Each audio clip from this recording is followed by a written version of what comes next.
سب نبيا فاقتلوه أو كما قال عليه الصلاة والسلام رب اشرح لي صدري ويسر لي أمري واحلل عقدة من لساني يفقهوا قولي رب زدني علما اللهم رب زدني علما رب يسر ولا تعسر وتمم بالخير رب يسر ولا تعسر وتمم بالخير رب يسر ولا تعسر وتمم بالخير اللهم إني أسألك علما نافعا اللهم إني أعوذ بك من علم لا ينفع وزدني علما صدق الله العظيم وصدق رسوله النبي الكريم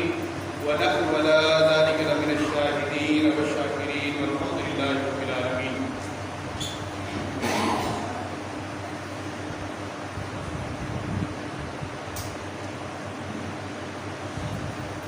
نہایت ہی افسوس اور دکھ کے ساتھ جن گھڑیوں کے اندر ہم زندگی گزار رہے ہیں، گزشتہ دنوں نبی محترم محمد رسول اللہ صلی اللہ علیہ وآلہ وسلم کی نازیبا الفاظ کے ساتھ گستاخی کی گئی، اللہ اور اللہ کے رسول صلی اللہ علیہ وآلہ وسلم کو تکلیف دی گئی۔ صرف اللہ اور اللہ کے رسول کو تکلیف نہیں بلکہ تمام تر مسلمانوں کو دلی طور پر یہ تکلیف پہنچائی گئی، جو یقیناً قابل مذمت ہے، اور صرف مذمت کی حد تک نہیں بلکہ ایسے جراثیم کو، ایسے گستاخوں کو جب تک کیفر کردار تک نہیں پہنچایا جائے گا تو مسلمانوں کا بچہ بچہ، مرد عورت، بوڑھا بچہ جوان، ہر ایک نبی علیہ السلام سے محبت کرنے والا، پھر جس نے امن کا نعرہ لگایا تھا، اسلام امن کا درس دیتا ہے، وہی مسلمان پھر گلیوں میں بھی نکلیں گے، سڑکوں پر بھی نکلیں گے، اور جہاں تک رسائی حاصل ہوئی اس کے گریبان تک پہنچ کر اس کو قتل کرنا بھی مسلمان اچھی طرح سے جانتے ہیں۔ یہ مسلمانوں کے دلوں پر ایسا وار کیا گیا ہے جو قابل مذمت ہے۔ نبی علیہ السلام سے محبت کرنا مسلمان کے ایمان کا حصہ ہے۔ جس کے دل میں نبی علیہ السلام خاتم الرسل، خاتم النبیین محمد رسول اللہ صلی اللہ علیہ وسلم کی محبت نہیں، اس کی نماز، اس کا روزہ، اس کا حج، اس کی کوئی عبادت بھی اللہ کی بارگاہ کے اندر قبول نہیں۔ یاد رکھیے، نبی علیہ السلام سے محبت کرنا صرف محبت الفاظی، کلامی، جنونی، جذباتی، جوش والی نہیں ہونی چاہیے، بلکہ نبی محترم محمد رسول اللہ صلی اللہ علیہ وآلہ وسلم سے محبت قلب و جان سے، اولاد سے، بیوی سے، بچے سے، اپنی جان سے بھی بڑھ کر اللہ کے نبی سے محبت کی جائے، اور محبت کا حق یہ ہے کہ جس سے محبت کی ہے اس کی بات کو بھی مانا ہے۔ محبت کا حق یہ ہے، اور یقیناً اس حق کے اندر ہم کوتاہی کر رہی ہے، جس کی وجہ سے اغیار نے یہ ہمت کی ہے کہ مسلمان اب سست ہو چکے ہیں، مسلمانوں میں وہ قوت ایمانی نہیں رہی، جس کی وجہ سے انہوں نے پھر الفاظ کی بندش کے ساتھ، الفاظ کے وار کے ساتھ، اور اپنی طرح طرح کی تحریر کے ساتھ نبی علیہ السلام پر اٹیک کرنے کی کوشش کی ہے، اور یہ ان کی کامیابی نہیں بلکہ دنیا اور آخرت کی ان کے لیے ذلت کا سبب ہے، اور قیامت کے دن ایسے لوگوں کو بھی جہنم کے اندر ڈال کر جہنم کو بڑھایا جائے۔ آپ جو اللہ بدر کے میدان میں 3000 کا لشکر فرشتوں کا زمین پر بھیج کر اللہ کے نبی کا دفاع کرنا جانتا ہے، اس اللہ نے اب فرشتوں کو بھیج کر ایسے لوگوں کے گلے کو کیوں نہیں دبا دیا جو اللہ رب العالمین اصحاب فیل کو آتا ہوا، ہاتھی کے لشکر کو آتا ہوا، کعبۃ اللہ کے اوپر چڑھائی کرتا ہوا اللہ رب العالمین نے ابابیل کے ذریعے اور کنکر کے ذریعے اپنے بیت اللہ کو بچایا تھا، وہ اللہ آج کنکر کے ذریعے ایسی مخلوق کو اور ایسے گستاخوں کو کیوں نہیں کہ اپنے کردار تک پہنچا رہا جو اللہ غزوہ احد کے اندر کام آیا، جس اللہ کی نصرت غزوہ احزاب کے اندر کام آئی، جس اللہ کی نصرت اور اللہ کی مدد اور اللہ کی معاونت غزوہ حنین کے اندر کام آئی، وہ آج اللہ کیوں نہیں ہماری نصرت کر رہا؟ لوگوں، سوچنے کا مقام یہ ہے، ہمارے ایمان کمزور ہو چکے ہیں۔ جس وقت اللہ نے بدر کے مقام پر مدد کی تھی، جس وقت اللہ نے حنین کے مقام پر مدد کی تھی، جس وقت اللہ نے احزاب کے مقام پر مدد کی تھی، جس وقت اللہ تبارک و تعالیٰ نے کعبۃ اللہ کو خود بچایا تھا، اس وقت دنیا ہستی پر ایمان والے کوئی نہ تھے۔ کعبۃ اللہ کو جب بچایا گیا، عبد المطلب موجود تھا لیکن وہ بھی پیچھے ہٹ گیا تھا، دنیا کے اندر مسلمان کوئی نہ تھا، اس وجہ سے اللہ پرندوں کے ذریعے اپنے گھر کی حفاظت کرائی تھی، اللہ رب العالمین نے اس وجہ سے اپنے کعبۃ اللہ کو بچایا تھا۔ اور آج مسلمانوں کی تعداد کتنی زیادہ ہو چکی ہے لیکن رتی برابر بھی کسی کے دل کے اندر ایمان موجود نہیں۔ اللہ جانتا ہے،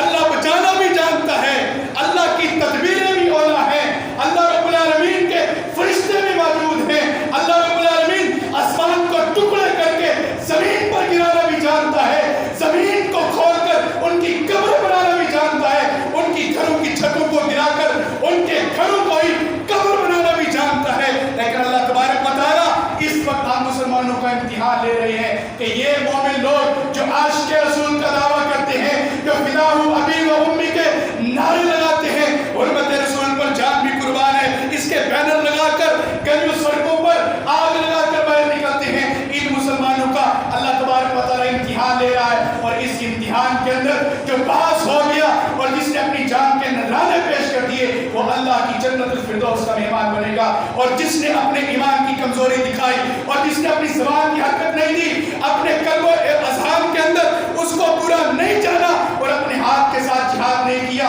اپنی قلم کے ساتھ جہاد نہیں کیا، اپنے نفس کے ساتھ جہاد نہیں کیا اور ان کے خلاف کوئی بول نہیں بولے، تو ایسے لوگوں کو پھر دنیا اور آخرت کی ذلت اٹھانا مقدر بنے گی۔ دنیا کے اندر بھی اللہ تبارک و تعالیٰ ذلیل کر دے گا اور آخرت کے اندر تو ویسے اللہ تبارک و تعالیٰ نے ایسے لوگوں کے لیے ہی قبر کا عذاب اور ایسے لوگوں کے لیے ہی جہنم کی بھڑکتی ہوئی آگ تیار کی ہے، جن لوگوں نے اللہ اور اللہ کے رسول کے لیے کھڑے ہو کر اپنی جان کے نذرانے پیش نہیں کیے، جن لوگوں نے اللہ اور اللہ کے رسول کے لیے جان کے شہادت کے جام نہیں پلائے، اور جن لوگوں نے اللہ اور اللہ کے رسول کی بیٹیوں کو، اصحاب رسول کو، آپ کے خاندان کو برا بھلا کہا ہے، اور دنیا اور آخرت کے اندر ایسے لوگوں کے لیے اللہ تبارک و تعالیٰ نے ذلت کو مقدر ٹھہرایا ہے، اور لوگوں کو عزت ملے گی۔ وَلِلَّهِ الْعِزَّةُ وَرَسُولِهِ وَالْمُؤْمِنِينَ، عزت ہے تو اللہ کے لیے، عزت ہے تو رسول اللہ کے لیے، عزت ہے تو اہل ایمان کے لیے، کافر کے لیے کوئی عزت نہیں ہے۔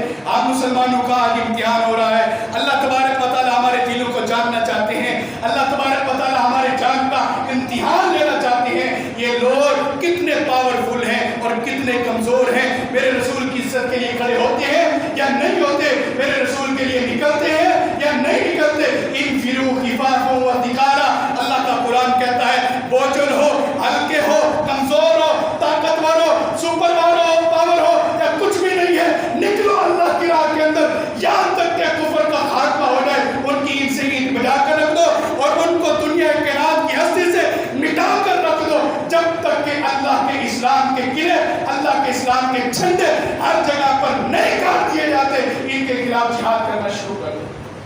اور اب تو وہ جہاد بھی نہیں رہا، جہاد کا نام لینے والے بھی کہیں پر چھپ کر بیٹھ گئے ہیں، جہاد کا نام لینے والے بھی اب جہاد کا نام لیتے ہوئے بھی ڈرتے ہیں، اور لوگ وہ بزدلی کا شکار ہو چکے ہیں۔ آج مسلمانوں کو اپنی زبان کے ساتھ جہاد کرنا ہوگا، اپنی قلبوں کے ساتھ جہاد کرنا ہوگا، اپنے نفس کے خلاف جہاد کرنا ہوگا اور ایسے کافروں کے مقابلے کے اندر کھڑا ہونا ہوگا۔ آج اگر یہ کہا جائے کہ اسلام تو امن کا پیغام دیتا ہے، اسلام کو کہتا ہے عورت کی عزت کرو، اور یاد رکھیے ایسی کوئی عورت کی عزت نہیں کی جائے گی جو اللہ کے رسول کے خلاف بھونکے، اللہ کے رسول کے خلاف بکواس کرے، ایسی عورت کی عزت نہیں کی جائے گی۔ نہ اللہ نے سکھایا ہے، نہ رسول اللہ کے دین نے سمجھایا ہے، اور نہ ہی اصحاب محمد صلی اللہ علیہ وسلم کا یہ دین ہے، نہ ہی ان کی یہ شریعت ہے، نہ ہی ان کا بتایا ہوا یہ قانون ہے۔ اس عورت کے خلاف بھی جہاد کیا جائے گا، اس عورت کو بھی کیفر کردار تک پہنچایا جائے گا، اس عورت کو بھی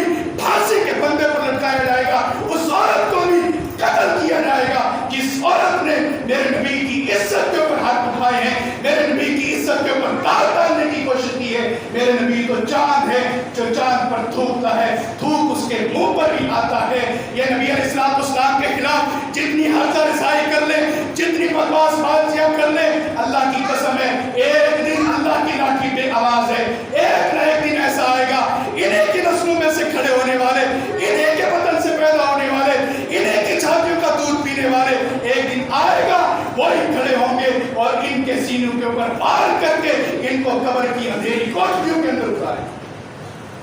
آج مسلمانوں کا امتحان ہے، مسلمان کس موڑ کے اوپر کھڑے ہیں، مسلمانوں کے دل کے اندر ایمان کتنا ہے، یہ اللہ تبارک و تعالیٰ جاننا چاہتے ہیں۔ اپنے ایمان کا کمزور نہ سمجھو، اغیار کو اپنے اوپر مسلط نہ کرو، نکلو جتنے بھی ہو، قلیل ہو یا کثیر، تھوڑے ہو یا زیادہ، اچھے ہو یا برے، جتنا ایمان بھی رتی بھر بھی دل کے اندر موجود ہے، اللہ اور اللہ کے رسول کی عزت کے لیے نکال دو۔ ان صحابہ کرام کو بھی دیکھیے، رسول کریم صلی اللہ علیہ وسلم بدر کے مقام پر ہیں، آپ علیہ السلام کو بدر کے مقام کے اندر ٹھہرایا گیا۔ 17 رمضان کو معرکۃ العراء جو یوم فرقان کے نام سے بدر کے دن کو یاد کیا جاتا ہے، اللہ کے رسول صلی اللہ علیہ وآلہ وسلم تشریف فرما ہے۔ صحابی رسول عمیر رضی اللہ تعالی عنہ اللہ کے نبی کے پاس تشریف لائے۔ یا رسول اللہ صلی اللہ علیہ وآلہ وسلم، قبیلہ ختمیہ کی ایک عورت آپ کے بارے میں حرزہ رسائی کر رہی ہے، آپ کے بارے میں گالیاں دینا چاہتی ہے اور دے رہی ہے، اپنے پورے قبیلے کی عورتوں کو اپنے ساتھ لے کر آپ کے خلاف اشعار والی زبان کے اندر آپ کے خلاف باتیں کر رہی ہیں۔ اللہ کے نبی مجھے اجازت دے میں اس کے خلاف اپنی تلوار کو ننگا کر دوں۔ نبی علیہ السلام خاموش ہو گئے۔ حضرت عمیر رضی اللہ تعالیٰ عنہ اسی وقت اللہ کے حضور سجدے میں گر جاتے ہیں اور اللہ سے دعا کرتے ہیں، اللہ آج بدر کا دن ہے اور مدینہ بڑی دور ہے، 200 کلومیٹر کا فاصلہ پیدل چل کر جانا، جن کے پاس سواریاں موجود ہیں گھوڑوں پر چڑھ کر جائیں گے، اونٹ موجود ہے ڈانچوں پر چڑھ کر جائیں گے، اور جو پیدل ہیں وہ پیدل ہی جانا جانتے ہیں، اور نبی علیہ السلام تو پیدل ہی جائیں گے۔ 200 کلومیٹر کا فاصلہ ہے، یہودیوں کا قبیلہ درمیان میں آتا ہے۔ اے اللہ اگر میرے رسول محمد رسول اللہ صلی اللہ علیہ وسلم کو خیر و عافیت سے مدینہ میں گھر تک پہنچا دے، میں اللہ تیری عزت کی قسم اٹھا کر کہتا ہوں اس عورت کو قتل کروں گا، اور جو تلوار میں نے بدر کے مقام پر ننگی کی ہے اسی تلوار کے ساتھ اس عورت کے سینے پر وار کروں گا۔ اس وقت تک اپنے مدینہ میں نہیں جاؤں گا جب تک اس عورت کو قتل نہ کر دوں۔ یہ دعا کرتے ہیں، نظر مانتے ہیں، منت مانتے ہیں، اللہ کو واسطے دیتے ہیں کہ میرے رسول کو خیر و عافیت سے مدینہ کے گھر تک پہنچا دے۔ اللہ کے رسول ادھر سے مدینہ کی طرف سفر باندھتے ہوئے پیدل چلتے ہوئے جا رہے ہیں، اصحاب محمد ڈانچیوں پر سوار ہیں، اصحاب محمد گھوڑوں پر سوار ہیں، نبی علیہ السلام پیدل چلتے ہوئے جا رہے ہیں۔ ادھر سے اطلاع ملی 25 رمضان کو غزوہ بدر کے بعد 25 رمضان کو عید الفطر کو 5 دن ابھی باقی تھے، یہ تاک رات لیلۃ القدر کی عظیم شب، اس رات اللہ سے دعائیں کی گئی۔ حضرت عمیر کہتے ہیں پھر میں نے دیکھا اللہ کے نبی سفر کرتے ہوئے جا رہے ہیں، میں سفر سے واپس لوٹا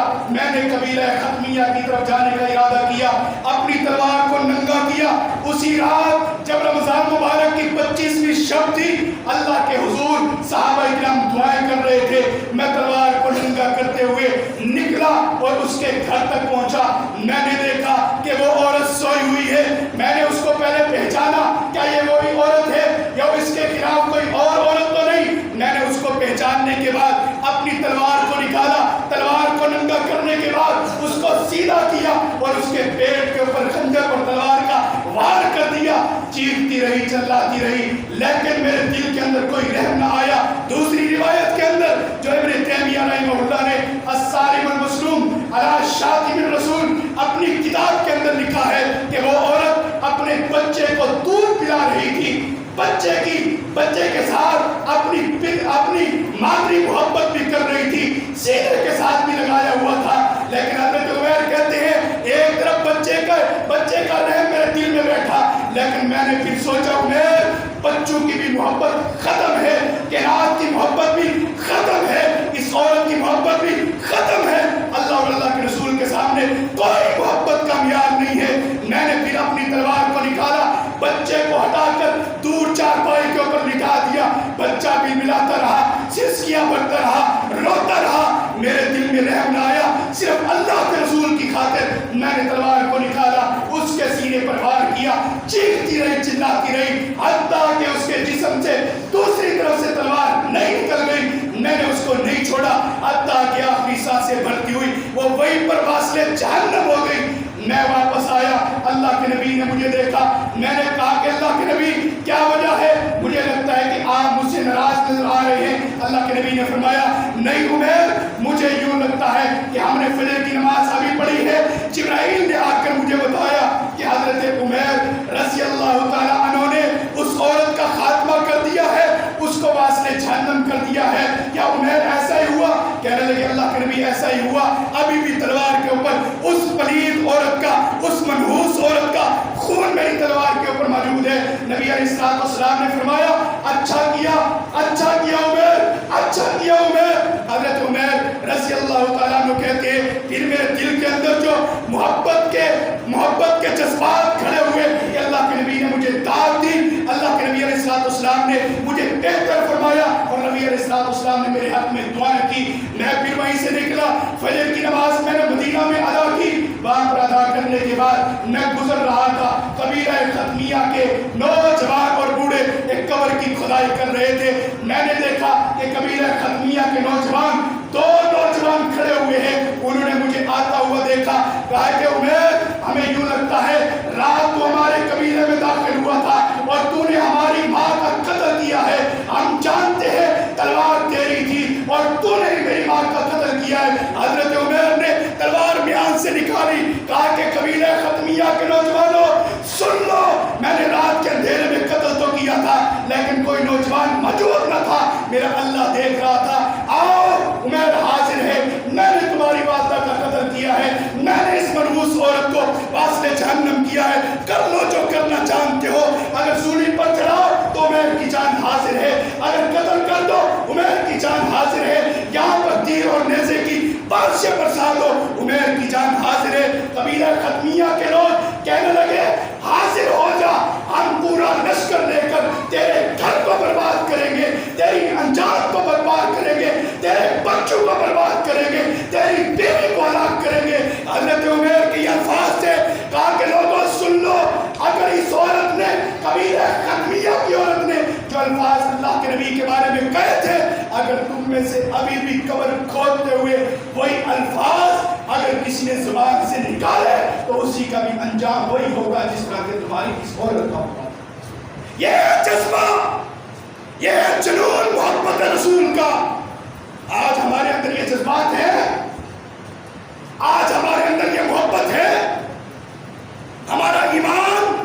کس کوڑا کرکٹ کے اندر ڈال دیا گیا؟ یہود و نصارہ کی غلامی کیوں اللہ کے رسول کی محبت سے ہمیں دور کر رہی ہے؟ یہ قبیلہ اسد کا اکیلا نوجوان کھڑا ہو کر للکار رہا ہے قبر کھودتے ہوئے، لوگوں آؤ، اگر تم میں سے کسی نے میرے نبی کی گستاخی کی تو اس کے ساتھ بھی وہی حشر ہوگا جس طرح کہ تمہاری اس عورت کے ساتھ حشر ہوا ہے۔ یہ ہے محبت اللہ کے نبی سے۔ نبی علیہ السلام کے مقابلے میں جو بھی آئے اس کو سب ہستی سے مٹا دیا جائے، اس کے لیے کوئی درد گوشہ نہیں، اس کے لیے کوئی مہلت نہیں، بلکہ اس کو دنیا کائنات کی زمین سے ہٹا دیا جائے۔ اور ہمارے ہاتھ موقف یہ ہے کہ ایسے بدبخت کو قبر کے اندر بھی نہ دفنایا جائے۔ ہم تو اتنا اصول رکھتے ہیں کہ جو نبی کی گستاخی کرے اس کو قبر بھی نصیب نہیں ہونا چاہیے، بلکہ اس کو جنگل کے اندر یا کسی روڑی کے اوپر گرا کے آ جاؤ۔ میں رب کی عزت کی قسم کھا کر کہتا ہوں ایسے گستاخ کو جانور بھی کھانا پسند نہیں کرتے۔ جو نبی کی گستاخی کرتا ہے پڑا رہے گا، بدبو نکلے گی، خود بخود ختم ہو جائے گا، لیکن حشرات الارض اور ہواؤں کے اندر اڑنے والے پرندے بھی ایسے منحوس کے جسم پر بیٹھنا بھی گوارا نہیں۔ یہ صحابی رسول واپس لوٹا، اللہ کے نبی کے پاس آیا، کہنے لگا یا رسول اللہ صلی اللہ علیہ وآلہ وسلم، کیا شریعت کے اندر میرے اوپر کوئی حد ہے؟ میں نے ایسی عورت کا خاتمہ کیا ہے جو آپ کی گستاخی کیا کرتی تھی۔ نبی علیہ السلام نے فرمایا جا اللہ کی جنت کا مہمان بن جا، تیرے لیے کوئی حدود نہیں ہے۔ جو گستاخ رسول کو قتل کرتا ہے اللہ تبارک و تعالی نے اس کا خون بہانا شریعت میں ختم کیا ہے، ضائع کیا ہے، حرام کیا ہے، اس کا خون نہیں بہایا جائے گا جو اللہ کے رسول کے گستاخ کو قتل کرتا ہے۔ نبی علیہ السلام کے صحابہ کرام سیدنا عبداللہ بن ام مکتوم رضی اللہ تعالیٰ عنہ، نبینا صحابی آنکھوں سے دیکھ نہیں سکتا، نبینا صحابی ہے حضرت عبداللہ بن ام مکتوم جنہیں مؤذن رسول کہا جاتا ہے، جس کی کوئی اولاد نہیں تھی، جس کی کوئی اولاد نہیں تھی، ایک لونڈی تھی، اس میں سے 2 بچے تھے، ایک لونڈی تھی، ابو داؤد کے اندر حدیث موجود ہے۔ نبی علیہ السلام کا یہ صحابی عبداللہ بن ام مکتوم رضی اللہ تعالی عنہ مدینہ کے اندر اپنی لونڈی کے پاس گیا، رات کو اپنی لونڈی کے پاس پہنچا، دیکھا کہ اس کی لونڈی بچوں کو لے کر بیٹھی ہوئی ہے اور نبی علیہ السلام کے بارے میں نازیبا الفاظ بیان کر رہی۔ حضرت عبداللہ بن ام مکتوم نے سمجھایا، کہا کہ خبردار، مجھے گالی دینی ہے تو کہہ دے لے، میرے بچوں کو دودھ نہیں پلانا تو نہ پلا،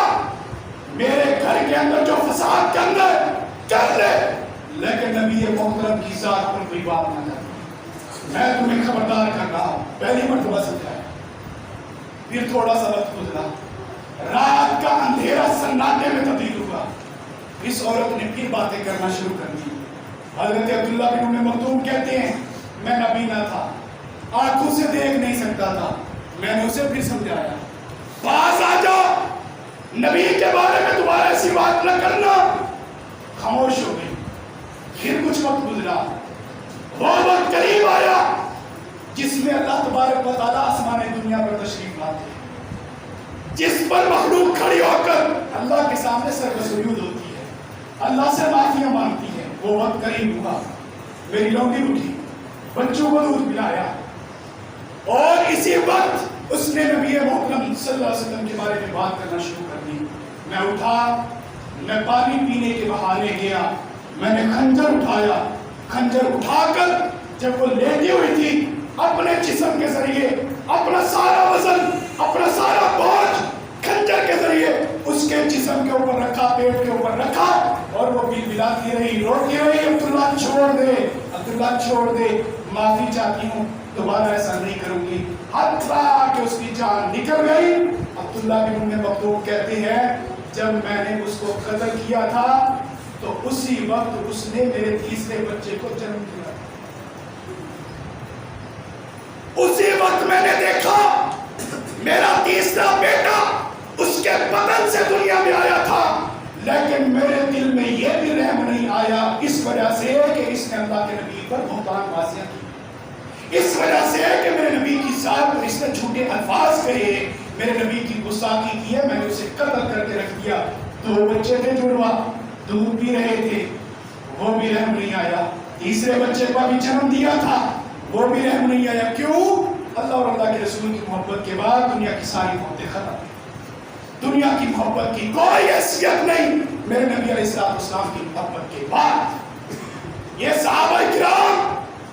ان عورتوں کا خاتمہ کر رہے ہیں جو عورتیں قبیلے والی بھی ہیں، جو عورتیں بستر کی رونق بھی بنتی ہیں،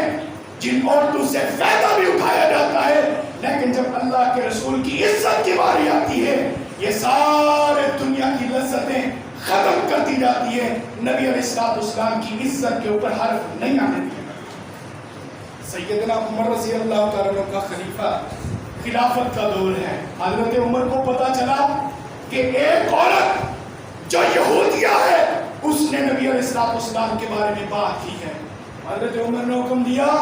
مدینے کی ایک ایک گلی میں تلاش کرو، مدینے کے ایک ایک یہودیوں کے گھر میں تلاش کرو، جہاں پر یہ عورت ملے اس کو فوراً پکڑو اور اس کو قتل کر کے رکھ دو. اس وقت تک مدینہ کے اندر چراغ جلتے رہے جب تک یہ عورت مل نہیں جاتی. عورت کو تلاش کیا گیا، حضرت عمر رضی اللہ عنہ کے سامنے اس کو قتل کیا گیا. حضرت عمر نے فرمایا جاؤ مدینہ کے سارے چراغ بجھا دو، اب اللہ اور اللہ کے رسول کی عزت کا چراغ جلے گا. اس وجہ سے کہ آج وہ نحوست مدینہ سے ختم ہو گئی. اپنے شہروں میں دیکھو، اپنے علاقوں میں دیکھو، اپنے گھروں میں دیکھو، اپنے ہم بندہ دسترخوان کے اوپر دیکھو. اگر کوئی نبی کی گستاخی کرتا ہوا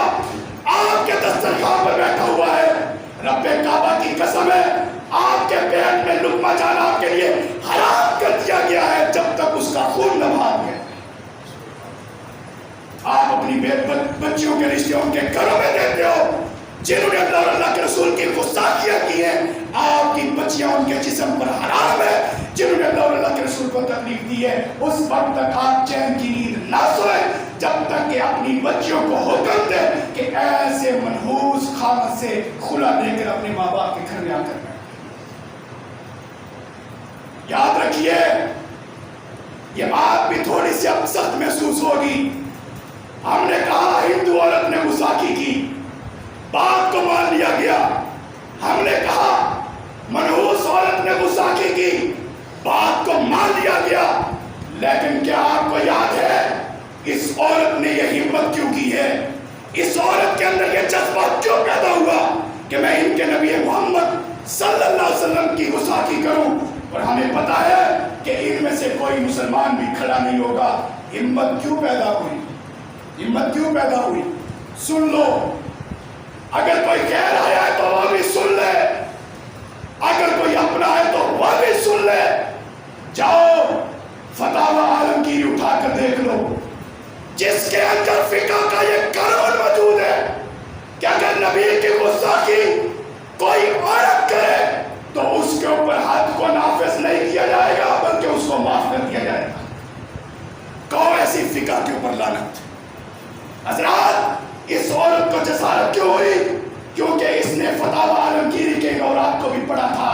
اور اس قانون فقہ کو بھی جانتی تھی کہ اگر ایک عورت کسی نبی کی گستاخی کرے تو اس عورت کے اوپر حد نہیں ہوگی، پھانسی نہیں چلائی جائے گی، سولی پر نہیں لٹکائی جائے گی، خنجر نہیں اٹھیں گے، تلوار نہیں اٹھے گی، بلکہ اس کو معاف کر دیا جائے گا کیونکہ یہ ہندو عورت ہے. ہندو عورت کے اوپر کوئی حد لگتی ہے. کہتے ہو کہ اس ہندو عورت نے گستاخی کی، اپنی فقہ کی کتابیں تم نے چھوڑ دی. فقہ کے اندر یہ قانون نہ ملے تو پھر عبداللہ کو سولی پر چڑھا دو. حضرات پھر آگے بڑھیے. امام مالک رحمۃ اللہ علیہ کا موقف یہ ہے کہ اگر کوئی عورت مشرک ہو، یہودی ہو، ذمی ہو، مرتد ہو، مسلمان کیوں نہ ہو، نبی کی گستاخی کرے، مسلمانوں کو چاہیے کہ جلا وطن کر دے،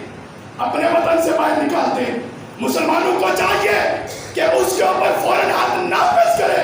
امام مالک رحمۃ اللہ علیہ سے پوچھا گیا حد نافذ کیا ہوتی ہے؟ فرمایا کہ مجھ سے حد کی بات کرتے ہو فوراً اس کو سولی پر چڑھاؤ اور اس کی جان کا خاتمہ کر دو. امام شافعی رحمۃ اللہ سے پوچھا گیا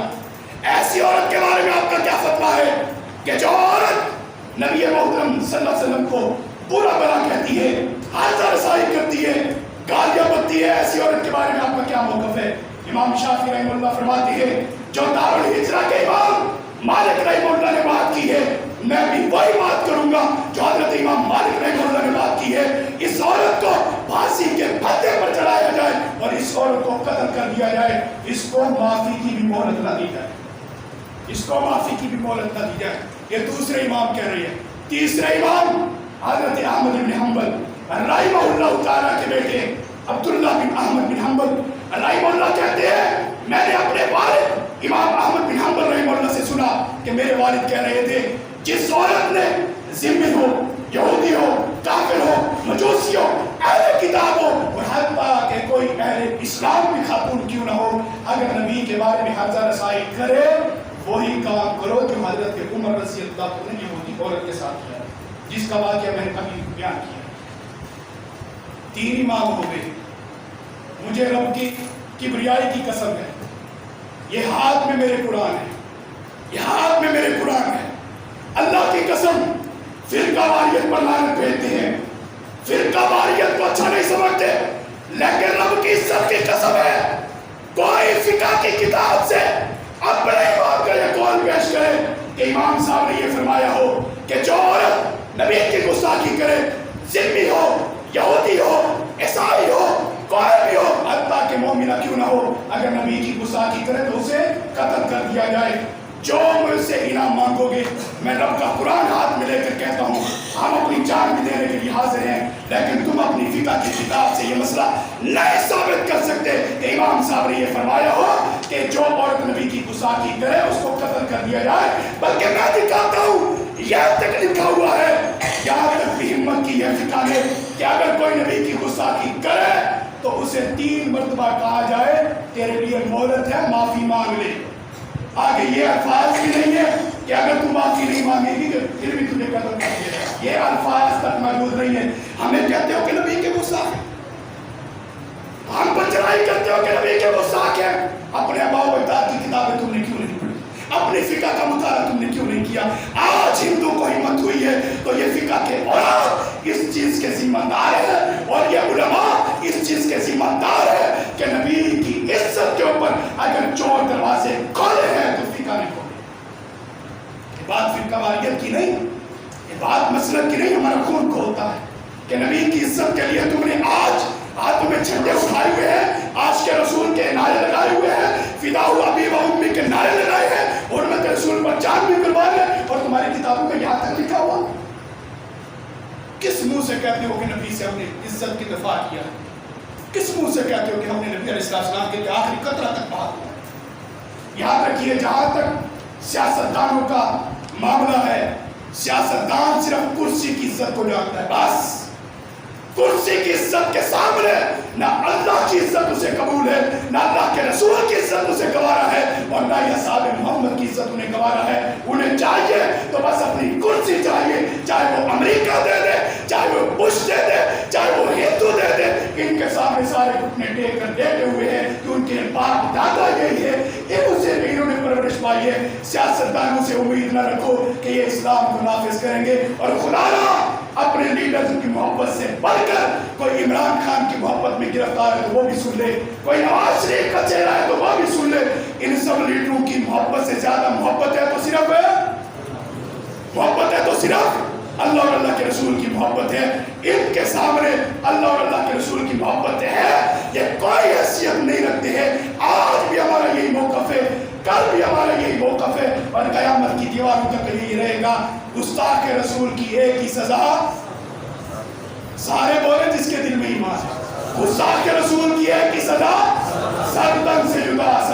جدا ان کو واسطے جہنم کیا جائے ان کو جہنم کے کتے بنایا جائے ان کو جہنم کے گلوں میں اتارا جائے. جو گستاخی کرے چاہے وہ اپنا ہو یا پیارا جو اپنی بات کرے یا پراؤں کی بات کرے جس مسلک سے بیان کرے جس مسلک کے اسٹیج پر کھڑا ہو کر نبی کی گستاخی کرے تو ایک ہی سزا ہے سلطن سے جدا ہے. ان کو دنیا میں رہنے کا کوئی حق نہیں ہے. آپ کے اور میرے بارے میں امام مالک رحمہ اللہ نے یہ بات کی تھی. خلیفہ الرشید نے خط کے ذریعے پوچھا تھا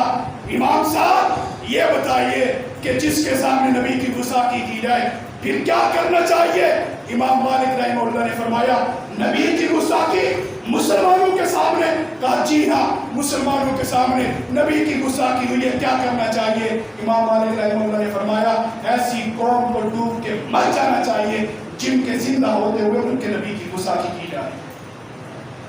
ذرا برابر بھی ایمان موجود ہے قبر کھودیے اور اپنے ایمان کو دفن کر دیجئے، میں بھی اور آپ بھی، کیونکہ ہمارے درمیان اب ایمان نہیں رہا۔ نبی ہمارے ہوتے ہوئے ہمارے نبی کو کوئی برا بھلا کرے، کیا کوئی بات ہے کرنے والی؟ ہمارے ہوتے ہوئے مر جانا چاہیے۔ اس جان کو کوئی حق نہیں کہ نبی کے منبر پر کھڑے ہو کر بیان کرے کہ نبی کی عزت کے بارے میں مسلمانوں کو سمجھایا جائے کہ مسلمانوں نبی کی عزت کرو، مسلمانوں کو سمجھائے۔ نوجوانوں اور تم کیا کر رہے ہو؟ اور ہندو کو کہہ رہے ہو نبی کی گستاخی کر رہے ہو۔ ایک دن میں کتنی مرتبہ نبی کی سنت پر بریک مارتے ہو؟ جھنڈے اٹھانے چلے ہو نبی کی گستاخی کے، جھنڈے اٹھانے چلے نبی کی عزت کے لیے کہ نبی علیہ السلام کی عزت کے لیے میری جان قربان ہے، اپنے چہرے پر تو بال برداشت نہیں کیا، نبی کی عزت کے لیے جان کیا دے گا؟ ایک دن میں کتنی نمازیں پڑھتے ہو؟ جی 5 ہے، 2 ہے، 3 ہے، 1 ہے، یا کچھ بھی نہیں ہے، نبی کی عزت کرتے ہو؟ مجھے بتائیے کہ نبی کی عزت کے بارے میں کوئی شخص عامی شخص کھڑا ہو کر اللہ کے نبی کی 5 حدیثیں سنا دے،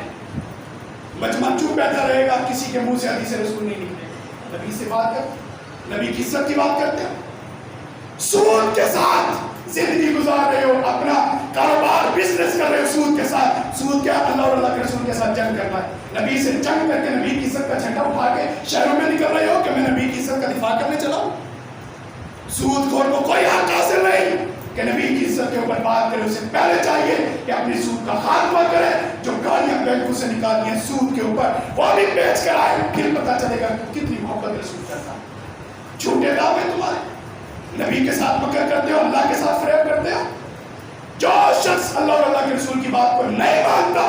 وہ اگر باہر نکل رہا ہے تو اسے سوچنا چاہیے کہ میری زندگی کس موڑ پر کھڑی ہے۔ اپنے آپ کی اصلاح کیجئے۔ جب ہم اہل ایمان کے اوپر پورا عمل کریں گے، ایمان اسلام خود بخود نافذ ہو جائے گا اور دشمن خود بخود اپنی موت مر جائے گا۔ ہمیں پہلے اپنی اصلاح کرنے کی ہمت کرنی چاہیے، کوشش کرنی چاہیے، سستیاں چھوڑنی چاہیے۔ وآخر دعوانا الحمدللہ رب العالمین۔